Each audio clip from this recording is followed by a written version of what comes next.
보세요. 땅을 나누는 이야기가 지속되고 있는데 그 중에 오늘 아주 놀라운 이야기가 있죠. 특이한 사건이 하나 있죠.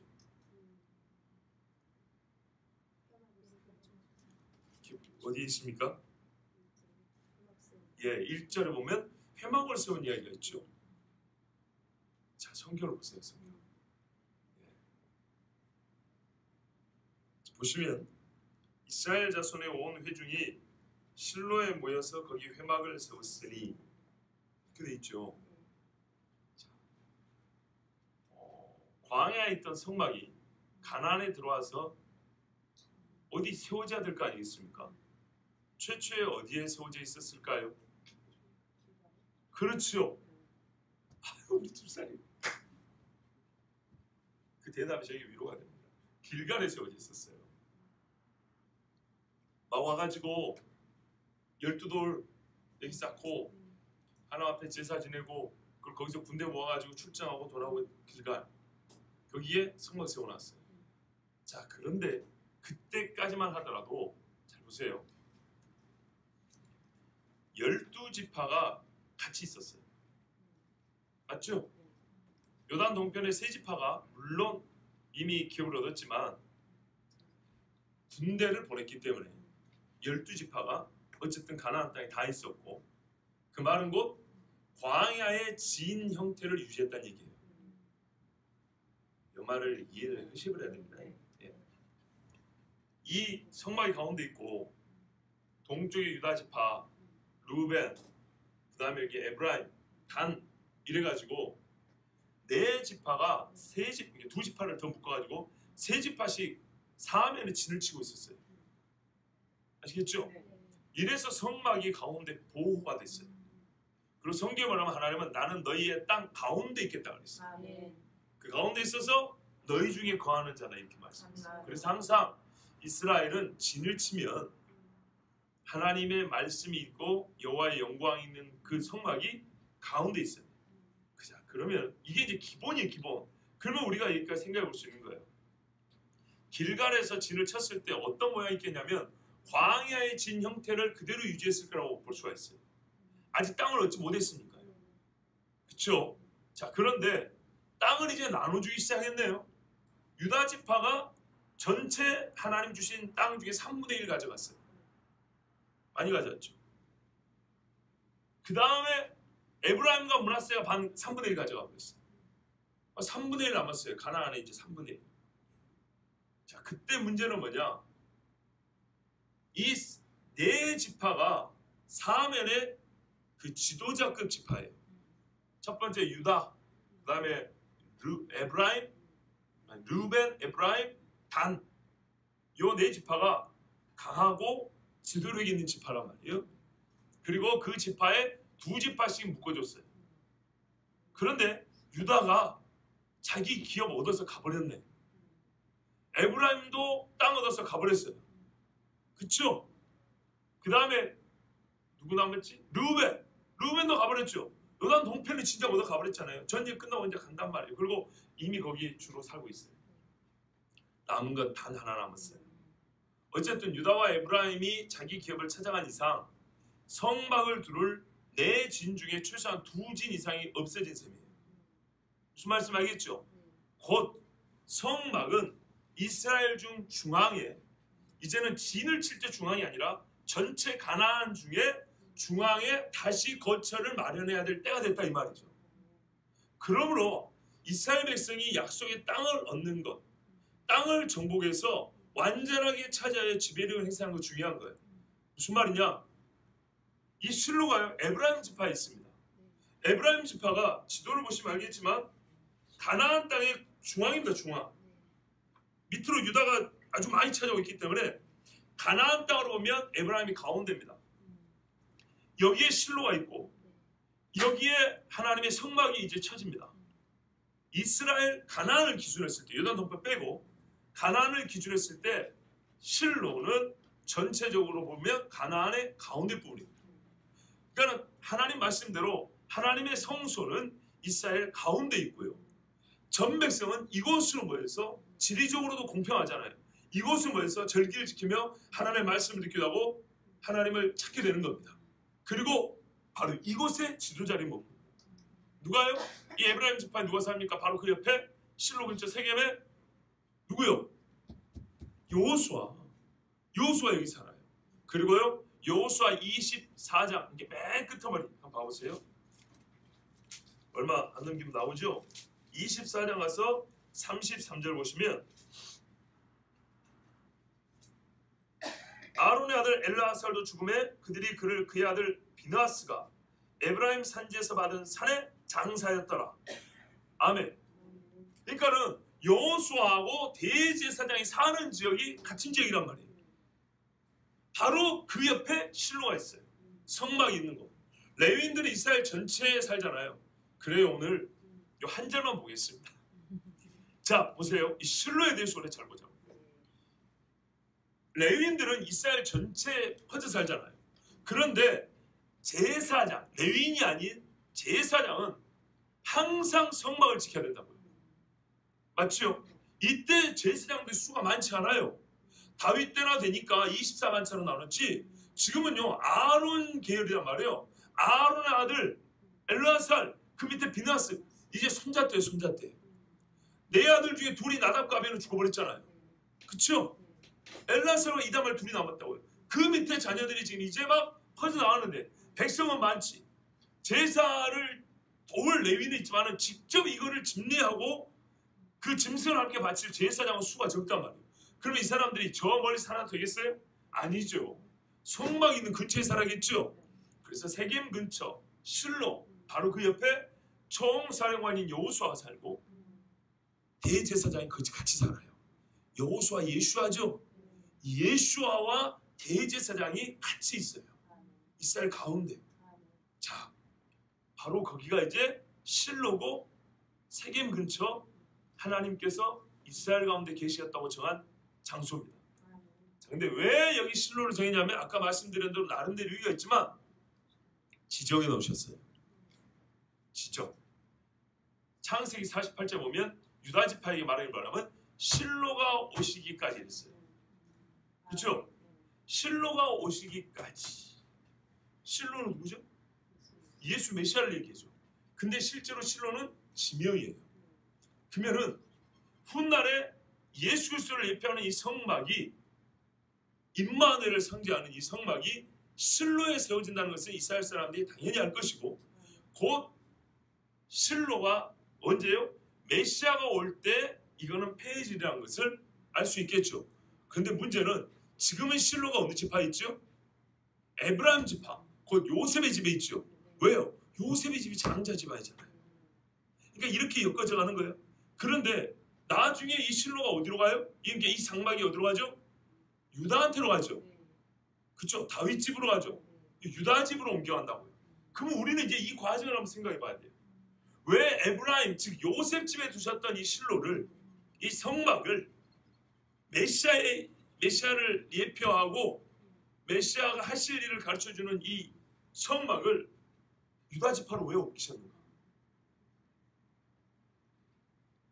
그냥 단순히 예언이라고 보면 곤란해요.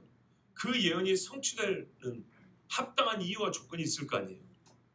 결과는 유다에게 가게 돼 있지만 어째서 갔는가에 대해서는 그냥 눈 깜짝하고 내보니까 가 있대 이러면 안 되잖아요.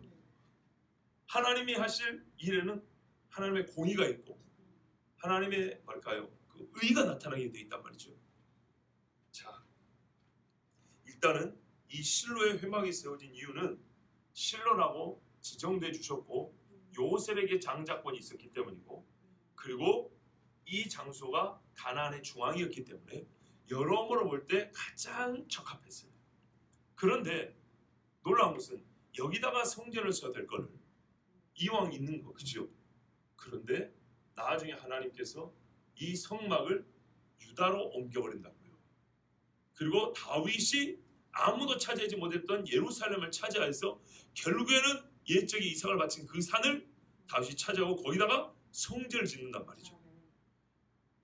그때까지 하나님이 예루살렘을 이스라엘 사람들 그 누구의 손에 맡기지 않으셨고 나중에 다윗의 손에 맡겼다. 이걸 이제 전에 봤는데요. 왜 하나님이 옮기셨을까? 왜 옮기셨을까요?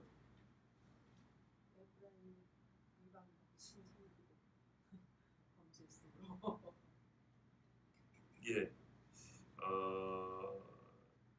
에브라임이 하나님 앞에 범죄했기 때문이죠. 이 이야기는 시편 78편에 잘 나와 있습니다. 저희가 지존하신 하나님을 시험하며 반항하여 그 증거를 지키지 아니하며 저희 열조같이 배반하고 괴살행하여 속이는 활같이 빗가서 자기 산당으로 그 노를 격동하며 저희 조각한 우상으로 그를 진노케 하였음에 하나님이 들으시고 분노하여 이스라엘을 크게 미워하사 실로의 성막 곧 인간의 세우신 장막을 떠나시고 하나님이 이 실로를 버려버렸어요. 그래 쭉 있다 보면 뒤에 가서 말하냐면 또 그종 다윗을 택하시되 양의 우리에서 취하시며 전 양을 지키는 중에서 죄를 이끄사 그 백성 야곱 그 기업인 이스라엘을 기르게 하셨더니 이에 저가 그 마음에 성실함으로 기르고 그 손에 공평함으로 지도하였도다 그랬어요. 다윗에게 줄만한 이유가 있었겠지만 먼저는 실로를 떠날 이유가 있어야 되는 거죠. 하나님의 영광이 실로를 버려버렸어요. 떠나버렸어요. 이가봇이라 그랬죠. 바로 그거였어요. 그 전에 이스라엘이 계속 이곳에서 하나님의 성막을 뒀지만 범죄하였어요. 하나님을 온전히 섬기지 않았어요. 그 이야기는 이제 사사기에 드러납니다. 그때는 나중에 가서 우리가 그래도 충분히 아는 대로 사사기에 이스라엘은 하나님 앞에 엄청난 범죄를 저질렀어요. 이스라엘 가운데 성막이 있는데도 불구하고 대표적으로 엘리 집안 봐보세요. 그 집안에 홈리와 비나스가 제사를 경홀히 여기고 그 성막에 봉사하는 여인들과 음란한 짓이에요. 지금 무슨 말이냐면 후대에 가면 성전에서 그 창기 노릇을 하는 사람들 나오죠. 남창도 있고 실로에서부터 그 짓을 한 거예요. 그러니까. 그래서 하나님이 실로를 버렸어요. 그 버렸다는 확정적인 증거가 나타난 게 바로 엘리 제사장 때 사무엘이 커갈 때 법궤를 블레셋에서 뺏겨버린 거예요. 다시 찾아왔죠. 그런데 놀라운 것은 법궤가 다시 실로로 못 돌아갑니다. 그리고 산에 버려집니다. 수십 년 동안 사울 왕은 찾을 생각을 안 합니다. 그러니까 한마디로 사울은 법궤 없는 왕노릇을 한 거예요. 그러니 망할 수밖에 없는 거예요. 근데 다윗은 왕이 된 다음에 법궤를 찾습니다. 제가 알기로 이게 시편 132편인가 있습니다. 한번 찾아보시겠습니다. 6절에 보시면 아니 1절부터 볼게요. 132편 다윗이 이 법궤를 찾으려고 그러니까 성막은 없어져 버렸고 이미 파괴되어 버렸고 이 예레미야서에도 보면 뭐라 하는지 아십니까? 제가 우리 예레미야 12장인가 보면은 하나님이 그 이스라엘 사람들 예레미야 7장에 보면 뭐라 하냐면 하나님이 이스라엘을 이제 예루살렘에 버리잖아요. 안 믿어요. 설마 하나님이 예루살렘을 버리랴? 안 믿어. 그래서 하나님 뭐라 하냐면 예레미야를 통해서 너희 실로에 가서 보고 그런 소리를 하고 내가 실로를 어떻게 보냈는지 가서 봐봐. 어떻게 돼 있는가. 처참하게 파괴되어 있다는 거예요. 그러니까 하나님의 말씀을 우습게 생각해요. 설마 하나님이 대한민국의 이 대단한 교회들을 하나님 버리겠어? 제가 누차 말이죠. 대한민국의 대단한 교회가 아무리 대단해도 예루살렘만 못해요. 당대 예루살렘이 유일한 하나님의 성전이에요. 근데 하나님이 그걸 버렸단 말이에요. 자, 132편에 보면 여호와여 다윗을 위하여 그의 모든 겸손을 기억하소서. 그가 여호와께 맹세하며 야곱의 전능자에게 소원하기를 이런 소원을 했기 때문에 다윗은 겸손하다는 거예요. 내용이 뭐냐니 내가 내 장막집에 들어가지 아니하며 내 침상에 오르지 아니하고 자기 좋은 침상에서도 가서 쉬지 않겠대. 내 눈으로 잠들게 하지 아니하며 내 눈꺼풀로 졸게 하지 아니하기를 잠을 잘 수 없다는 거죠. 뭐 때문에요? 여호와의 처소 곧 야곱의 전능자의 성막을 발견하기까지 하리라 하였나이다. 성막이 없어진 지 너무 오래된 거예요.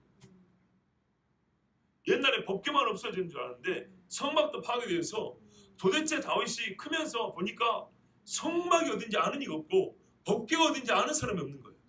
사울 왕은 이걸 찾을 생각을 안 해요. 왕의 힘을 가지고도. 그런데 다윗이 왕이 돼서 부지런히 찾았어요. 그랬더니 6절에 우리가 그것이 에브라다에 있다함을 들었더니 나무밭에서 찾았도다.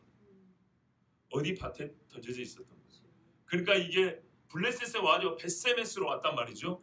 그런데 사람들이 이게 이제 막 쳐다보고 있다가 죽고 막 그랬죠. 그러니까 누구 한 사람 이걸 어떻게 하지를 못했던 거예요.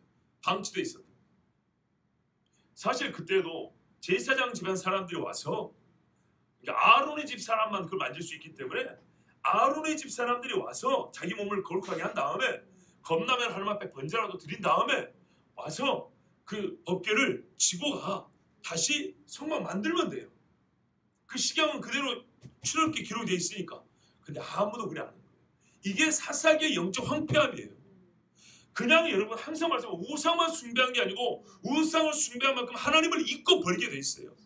하나님의 법궤, 이 법궤만으로 이스라엘의 정체성 중의 정체성인데 이게 밭에 버려진 채로 누가 어디 있는지도 몰랐다는 거예요. 그러다가 나중에 그 우산의 집에 한 20년 몇 년 두었는데 성경을 보지 않고 지그들 마음대로 보관해 놓으니까 나중에 만져버리고 수레에 끌고 가다. 그죠? 다윗도 열심히 있었지만 항상 지식을 쫓은 것이 아니라 법궤는요, 법궤 자체에 고리가 있어요. 그래서 조각모래에서 이거를 그 금으로가 도구물에 돼 있어요. 입혀요, 금박을. 그런 다음에 제사장이 꿰어서 지고 가게 돼 있어요. 고리에 끼워서. 근데 이거를 수레에다 실었다고. 그러니까 덜컹덜컹하죠. 성의는 다 했지만은 이게 하나님의 법이 아니에요. 그래서 우삭을 짚는 순간 죽어버린 거예요. 안 짚어도 됐는데. 왜요? 열심은 좋았는데 하나님의 말씀을 따르지 않았어요. 그런 다음에 다윗이 깨달아요. 그리고 다음에 어떻게 제사장들 불러다가 찬송하면서 꿰어 지고 가게 합니다. 그리고 예루살렘에다 성막을 만듭니다. 성막을 만들어요. 그러면서 그러잖아요. 나는 백향목 궁에 가는데 여호와의 법궤는 천막 속에 있도다. 그래서 내 궁보다 더 멋진 성전을 지어야겠다. 이렇게 한 거거든요. 자기가 예루살렘의 성막을 다시 만들어놨어요. 그런데 이거 볼 때마다 마음이 아픈 거예요. 그래서 성전을 짓고자 준비 다 해놨는데 하나님이 너는 아니고 솔로몬 평안히 이를 때 그가 할 거라고. 이래서 이제 아들 때 하는 것이란 말이에요. 근데 성경에 보면 모세가 성막의 시향을 받는 것처럼 다윗은 하나님께로 영감을 받아서 예루살렘 성전의 설계도를 다 그려놓고 죽었어요. 준비도 다 해놓고. 자, 지금 이 말씀은 그 법궤가 분실되어 아무도 관심이 없을 때 다윗이 법궤를 찾고자 했던 열망을 보여줍니다. 이런 사람이 다윗이었고요. 그것을 희한하게 우리는 처음 보죠. 이런 마음을 겸손이라고 해놨어요. 1절. 이래서 우리는 한층 더 깊은 겸손을 배우게 됩니다. 우리가 그의 계신 곳으로 들어가서 그의 발등사 앞에서 엎드려 예배하려다. 이래서 법궤를 찾은 거예요. 내가 하나님 앞에 엎드리고 싶은데 아무 데서나 할 수 없잖아요. 뭐냐면 하나님이 이 법궤에서 말씀하신다 했고 이곳이 내가 있는 곳, 내 발등상, 내 보호자라고 했단 말이죠. 뭐 시은좌, 이 그룹이 있는데 그룹 자체가 하나님의 보호자를 상징한단 말이죠. 하늘에 하나님의 보호자 앞에 그룹들이 돌고 있잖아요. 이것을 형상화해놓았다는 말은 바로 이 자리가 법궤 뚜껑이 아닙니다. 독립된 명칭이 있어요. 법궤 뚜껑이 아니고 이 자체로 속죄소라 그래요. 속죄가 일어나는 장소라고요. 속죄는 누가 해줍니까? 하나님이 해주죠. 하나님이 계신 곳에서 하나님이 선포하는 거예요. 이 속죄소에서 내가 말할 것이며 이곳에서 죄가 속죄해진다고. 이게 속죄소고요. 그것을 제단을 뚜껑 형식으로 만들었지만은 뿔이 4개가 있어요. 이 권세입니다. 그리고 그룹이 이렇게 타고 있습니다.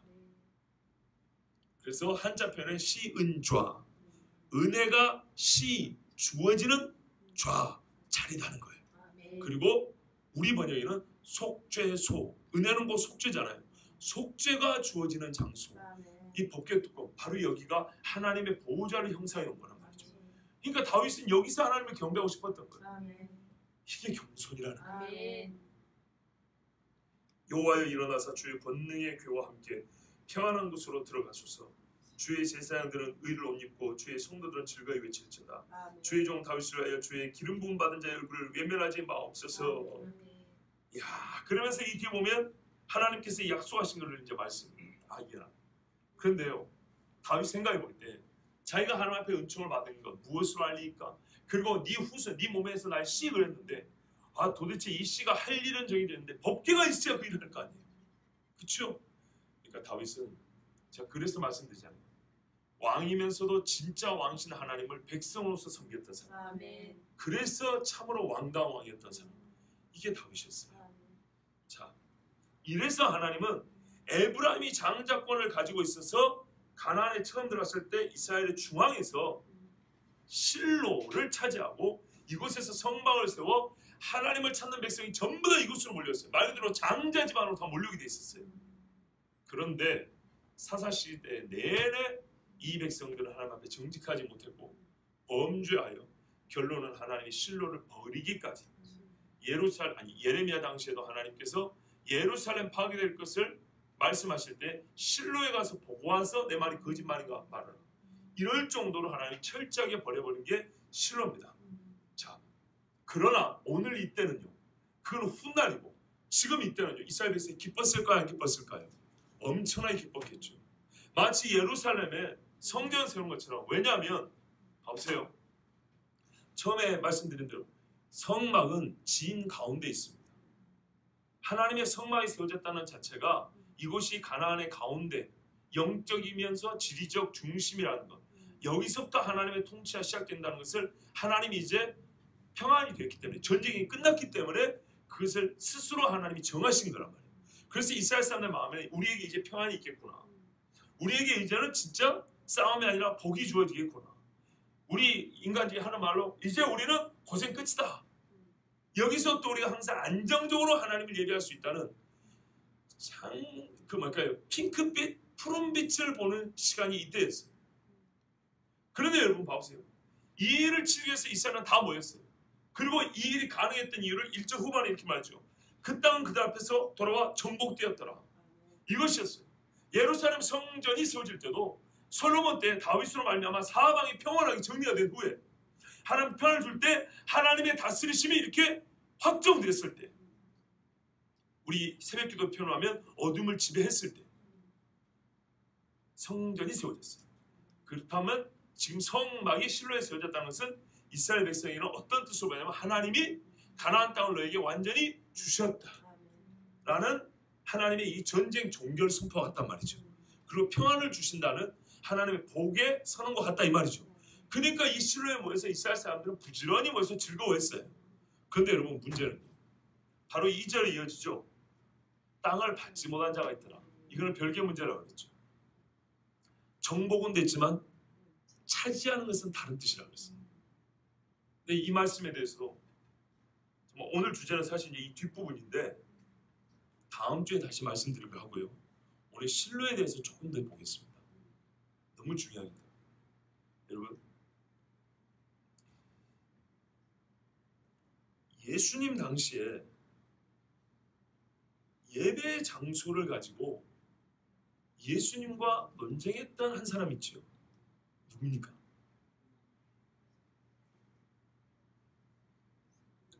누구죠? 사마리아 수가성의 여인이죠. 그런데 이 여인이 뭐라 그러냐면 우리 조상들 하는 말이 예배할 곳이 이 산에 있다 하더이다. 당신들은 예루살렘에 있다 하더이다. 이 양편으로 갈라진 예배 장소에 대한 전통이 어떻게 내려왔을까요? 바로 이 실로와 예루살렘 싸움이에요. 보세요. 이 산이 어디냐면 에브라임에 있는 그리심산이라고 봅니다. 대개 그렇게 봅니다. 적어도 에브라임 지파입니다. 그러니까는 실로가 있었던, 그러니까 성막이 세워졌던 곳은 산입니다.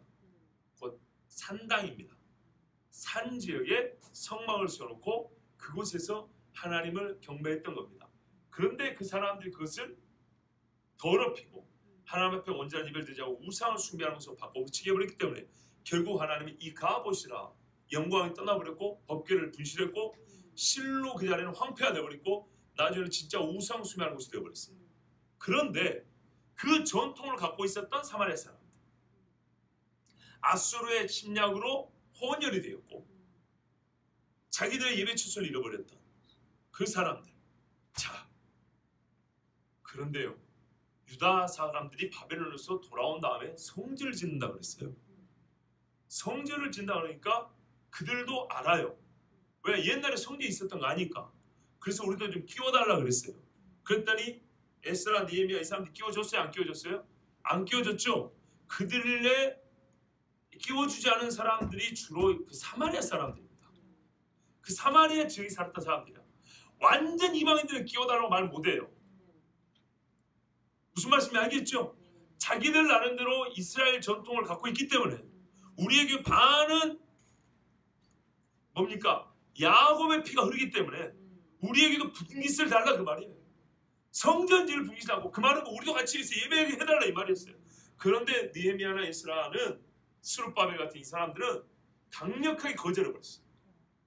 그러니까 보세요. 이들에게 신앙이 아예 없는 건 아닌데 이 거절을 당하면 이 사람들은 어떻게 하겠어요?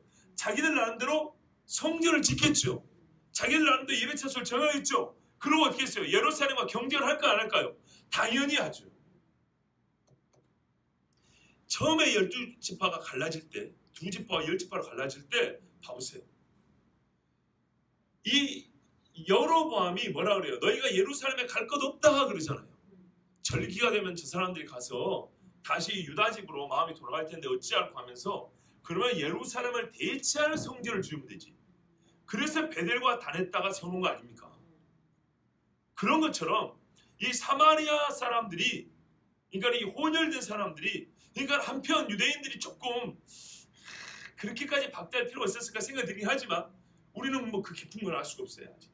하여튼 그래서 이 사람들은 예루살렘에서 같이 예배하고 싶었으나 그것을 거절당했을 때 그 전부터 그들은 거기 살고 있었죠. 본인들의 성경 전통을 따라 한 지역을 정해서 예배하고 있었고 예루살렘 성전에 지은다면 거기 가서 같이 예배하고 싶었는데 거절을 당했기 때문에 그들은 하던 대로 그리고 더욱 예루살렘과 경쟁의식을 가지고 그들의 예배 초소를 지켰다 이 말이죠. 거기가 훗날 예수님 오실 때까지 이어진 사마리아 사람들이 예배하는 산, 곧 이 산이라고 불리는 그 산이란 말이에요. 그럼 거기가 어디겠냐 이 말이에요. 거기가 과거에 여로보암이 세운 단이나 베델은 아니다 그 말이죠. 분명히 뭐예요? 성전은 성막의 대체물이잖아요. 무슨 말씀이 이해되죠? 즉 성전에 계신 여호와의 영광 법궤가 있었던 그 자리여야 예루살렘과 쌍벽을 이룰 만하다는 거죠. 그래서 실로에 이 사마리아 사람들은 자기들 나름대로의 성전 형태의 뭔가를 세우고 거기서 예배를 하면서 오리라는 메시아를 기다렸어요. 이번에 요한복음 강의하면서 보니까 이 사람들이 왜 이런 이해를 갖고 있었을까? 그러니까 이 사마리아 사람들은 모세 오경만 봐요. 모세 오경만 보는데도 모세 오경 안에 메시아가 들어있어요. 특히 민수기에 보면 세례를 말하는 물이 나와요. 메시아가 오면 그가 물로 우리를 씻는다는 것을 사마리아 사람들이 이미 알고 있었어요. 그래 예수님께서, 그러니까 그 생수를 준다는 요 이야기가 민수기에 나와 있어요. 그래 예수님께서 사마리아의 최초의 복음을 전하실 때 바로 그 물가에서 복음을 전한 거예요. 그들이 선지서는 알지 모를지 모르겠어요. 그러나 공식적으로 사마리아 사람들은 탈굼이라는 아람어로 된 모세 오경만 본다 그랬어요. 모세 오경을 갖고도 그들 나름대로 메시아 사상을 갖고 있었어요. 그러니까 유대인보다는 못하지만 적어도 메시아는 모세 오경을 토대로 볼 때 이런 분이라는 것, 그 알고 있는 확실한 게 뭐냐면 물이었어요. 물. 아시겠죠? 그러니까 그들이 갖고 있는 모세 오경을 가지고도 예수님이 자기를 증거할 수 있도록 하기 위해서 그 물에서 만난 거예요. 그러나 그 물은 떠먹을 수 있는 물이고요. 고여있는 물이죠. 여러분 세계 들으신 분 있지만 우물은요. 집 지을 때 우물은 메꿔버리면 돼요. 그러나 천연 샘물, 솟아나는 물은요. 메꿔도 안 돼요. 왜요? 계속 물이 솟아나와서요. 메꾼 땅을 적셔버려요. 덮으면 또 적시고 또 적시고 그래요. 그럼 우물은 이 봐보세요. 메꿀 수 있잖아요. 그죠? 예수님이 말한 거 이거예요. 여자는 지금 우물을 길러왔어요. 이거는 돌로 덮어버리면 돼요. 아, 그니까 이삭이 옮기적에 다닐 때 아브라함이 파놓은 우물을 블레셋한테 덮어버렸잖아요. 이렇게 또파 했잖아요. 그쵸? 그런데요. 본래 솟아나는 물을 샘이라고 그러고요. 히브리 사람들은 그렇게 천연적으로 솟아나는 우리 식으로 온천같이 솟아나는 물을 생수라고 불러요. 그러니까 예수 말하는 생수는 우리가 말하는 깨끗한 물, 시원한 물이 아니고 땅에서 자동적으로 솟아나는 물, 사람이 파지 않아도 이런 물을 생수라고 하는 거예요.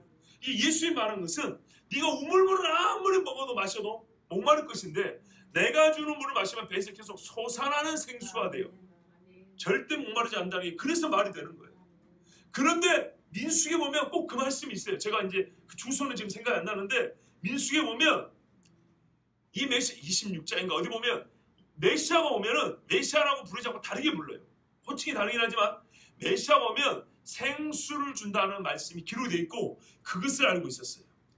그러니까 예수님은 사마리아인을 거기서 만났고 생수를 주는 이로 자기를 계시하셔서 결국 이 여인이 메시아를 만났다 말하게 했단 말이죠. 그런데 그 논쟁이 일어난 발단은 곧 바로 결국엔 그 여자가 그걸 했지만 예배 장소였죠. 이제 제가 이제 요 이야기 하려고요.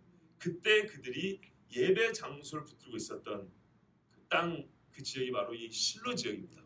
그런데 여러분 이게 얼마나 참 괴로운 이야기인가요?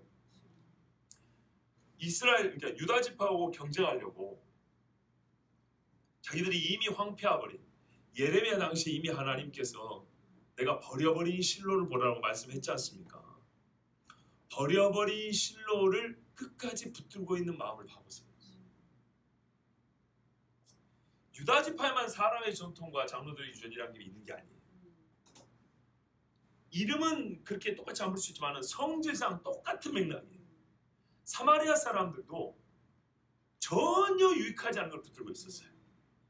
하나님이 이미 버렸다고 선포를 해버렸는데 옛적에 성막이 세워져 있었던 우리말로 성지라고 실로를 붙들고 있으면서 이곳에서 드리는 예배를 하나님이 받으셨다고 옛날에.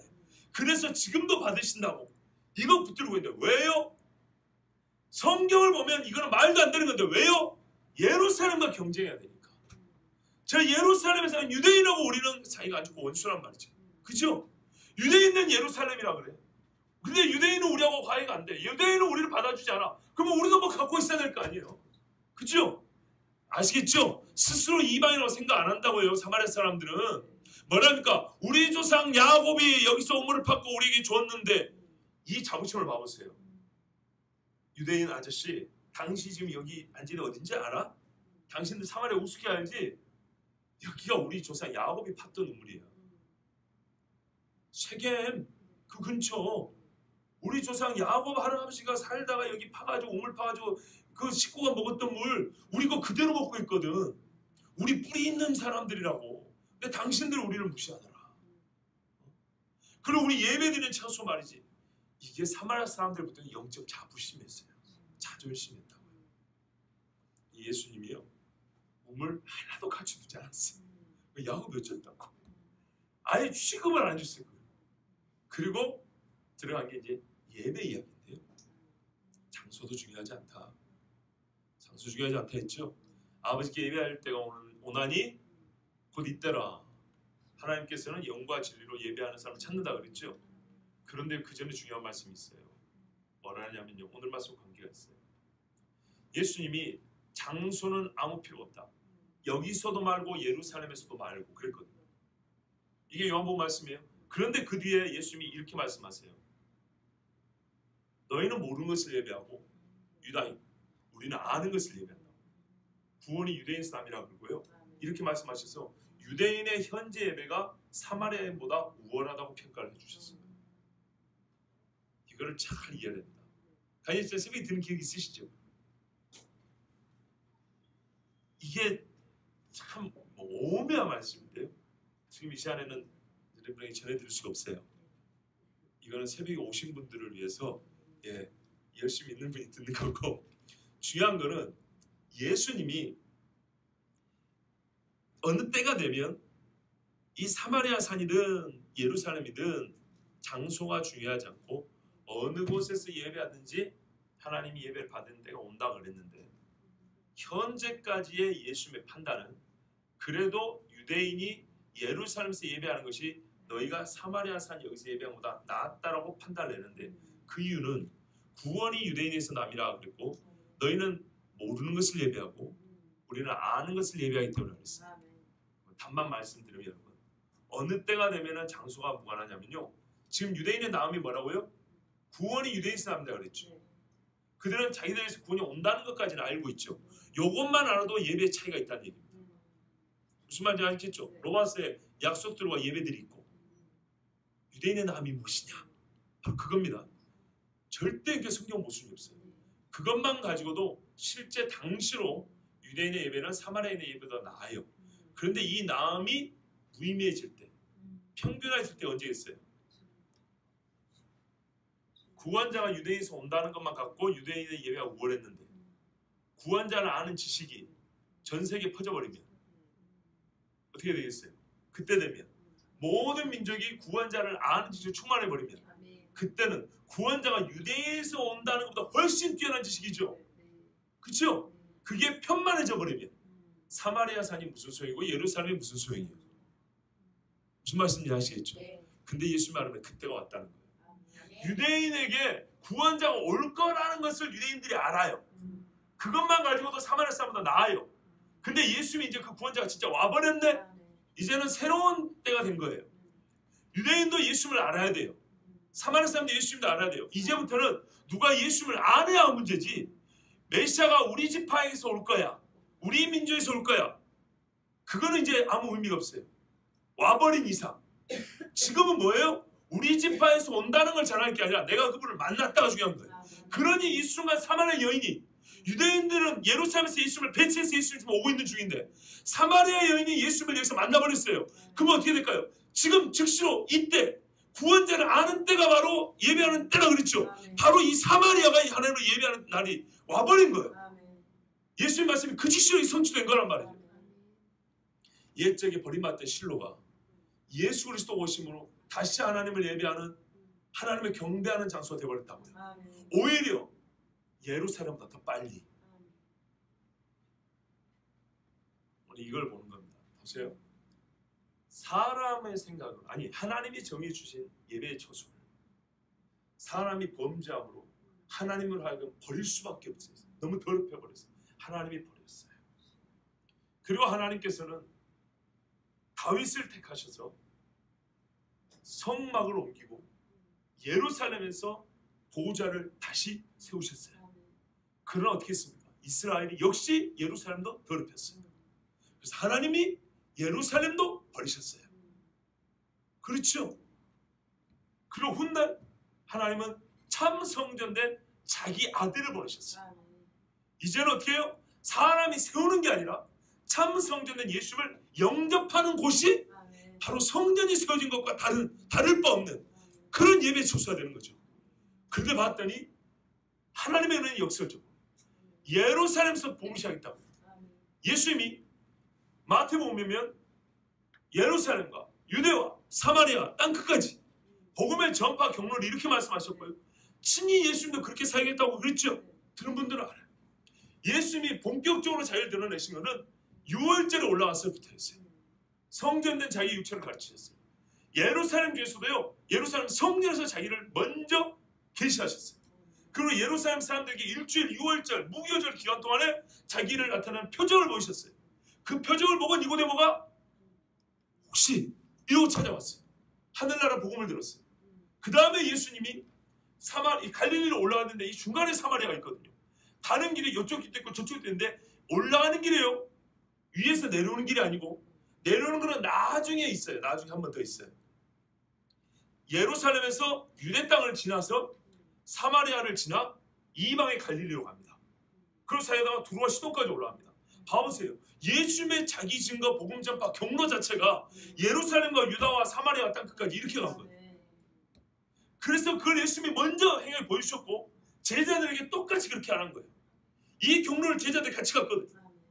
사마리아가 복음 사도행전에는 교회가 세워지는 그 본격적인 교회 시대는 사마리아가 예루살렘보다 늦지만은 어떤 의미에서 하나님을 경계 예수님을 믿는 그 신앙의 공동체로서의 교회가 세워진 것은 사마리아가 더 빠르다고 볼 수도 있어요. 그러니까 예수님도 있잖아요. 기적을 많이 했는데도 안 믿어요. 화했을 진저 보라시나 베세다 막 그랬죠. 내가 너에게 행할 소돔과 고모라 했으면 진작에 회개했을 거다. 이렇게 말씀까지 했어요. 오히려 하나님의 은혜에 멀리 있다고 생각했던 그들이 먼저 하나님의 은혜를 받아들였고 그것에서 먼저 예수 그리스도를 나의 주님으로 영접하고 경배하는 역사가 일어났어요. 그래서 제가 이 사마리아 수가성 이 여인과 예수님의 만남 이야기를 너무 아름답다. 정말 진짜 그림 같아요. 그림을 잡으면 유화로 이렇게 쫙 그리고 싶은 너무 멋진 장면이에요. 우리가 엊그저께 새벽에 들은 그 향유 보인 여인처럼 말이죠. 이 장면도 너무 멋져요. 예수님이 직접 성경을 토대로 정말 유대 민족들에게, 유대 민족에게는 버림받은 자들을 유대 민족의 메시아가 영접하고 그들을 받아들이는, 그들에게 복음을 가르쳐서 뭐랄까요, 진짜 그들이 전통으로만 자부심을 붙였던 실로, 그것이 아니라 진짜로 예배의 초소를 거기다 세우시는 하나님의 역사, 이 은혜를 우리가 본단 말입니다. 근데 그 예수님의 은혜 복음이 증거된 자리가 바로 요 동네, 이 실로란 얘기입니다. 그러니까는 이때로부터 얼마나 오래 돌아왔는가 생각해 보세요. 여러분, 죄를 지금 이렇게 도는 거예요. 찬송가요, 멀리 멀리 갔더니 피곤하고 고나다 그러죠. 처음에 이 실로의 장막이 지어졌을 때 유다인들은 거기서 모였어요. 하나님을 찬송했어요. 승리의 확증이었기 때문에, 안식의 증거였기 때문에, 하나님을 예배할 수 있는 때가 이제 왔다고, 우리가 떠돌이지 아니하고 우리 가운데 가시는 하나님을 예배할 때가 왔다고 너무 좋아했거든요. 그런데 불과 몇 세대가 못 지나서 황폐화 돼버리고, 그리고 진짜 옛적과 같은 자기들의 전통으로 붙잡고 자부심으로 붙잡은 게 아니라 진짜 옛적과 같이 하나님의 영광 있고 하나님을 예배할 수 있는 그때가 오기까지 장장 시간이 1000년 이상이 걸렸다는 거 보셨지요? 너무 중요한 거예요. 하나님이 우리에게 주신 예배 자리, 하나님이 우리에게 내가 너희와 함께고 내 영광을 너희 가운데 두리라, 나는 너희 가운데 보좌를 두고 너희 가운데서 왕래하리라. 이게 신명기 때 약속이었어요. 이 약속이 우리 가운데 이루어졌다는 증거가 나타났을 때 우리는 그 장소, 그 예배 초소를 거룩히 여기고요, 정말 하나님 앞에 이 다윗같이 겸손한 마음으로 하나님이 내 옆에 계시지 않은 것 때문에 잠을 못 잘 정도로 이렇게 하나님을 갈망해야 돼요. 갈망. 그러지 못했을 때는요, 별것 아닌 것 같지만 그 마음이 점점 벌어져 하나님 버리기까지 가는 거예요. 하나님은요 절대 먼저 버리지 않아요. 사람이 먼저 하나님 버렸기 때문에 이스라엘이 황폐된 것을 보면 이스라엘이 하나님을 어느 정도로 버렸는지를 알 수가 있어요. 그들이 무너진 만큼의 그들이 하나님을 버린 거예요. 그들이 버림받은 기간만큼의 그들이 하나님을 외면한 거예요. 실로에서 하나님을 예배했던 자들이 1000몇백 년이 지나서야 예수 그리스도를 말미암아 다시 하나님을 온전하게 예배할 수 있게 됐다. 진짜 구원을 맛보게 됐다는 것은 그들이 그만큼 큰 죄를 졌다는 것이고, 하나님은 그때 당시 실로를 황폐화시켰는데 사람들은 그 황폐의 크기를 알지 못했어요. 그러나 시간이 1300년, 1400년이 지나서야 아마 깨달았을 겁니다.